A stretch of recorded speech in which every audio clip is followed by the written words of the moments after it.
Évidemment, il y a les heures qu'on fait à l'IUT, mais je pense que si on s'intéresse à un domaine particulier, on devrait a priori s'intéresser à ce domaine-là de manière assez spontanée par ailleurs.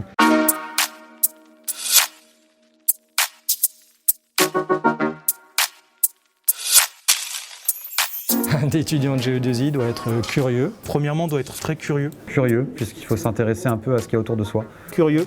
Donc la curiosité, effectivement, c'est le premier. Il faut qu'il soit entreprenant, qu'il ose faire, parce que des fois ça peut être dangereux. Les 3 mots que je choisirais pour définir un étudiant en GE2I, ce serait sérieux, ouvert d'esprit, Imaginatif. Créatif. Quelqu'un qui doit développer un code, il n'y a pas une seule façon de résoudre un problème, il y a plein de façons différentes.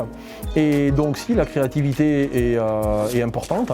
Je dirais qu'un étudiant de GE2I, c'est surtout quelqu'un qui est passionné par l'informatique ou l'électronique. S'intéresser au système électronique de la vie de tous les jours, savoir s'intéresser à comment est-ce que ça marche. Une des tâches du technicien GE2I, c'est de comprendre, de pouvoir concevoir ou voire même débugger ou corriger.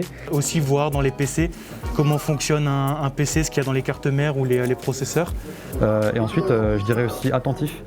Parce que la densité de cours est quand même relativement importante. Je trouve pas ça difficile, c'est juste qu'il faut travailler, il faut apprendre. Après, effectivement, il faut... qui aime bien quand les choses soient bien faites, quoi. Il faut qu'il soit Accrocheur, persévérant. Persévérant. Il ne faut pas qu'il se décourage. Il faut avoir un peu de volonté quand même. C'est clair qu'il faut être intéressé. Si t'es intéressé par ce que tu fais, tu arriveras sans aucun problème.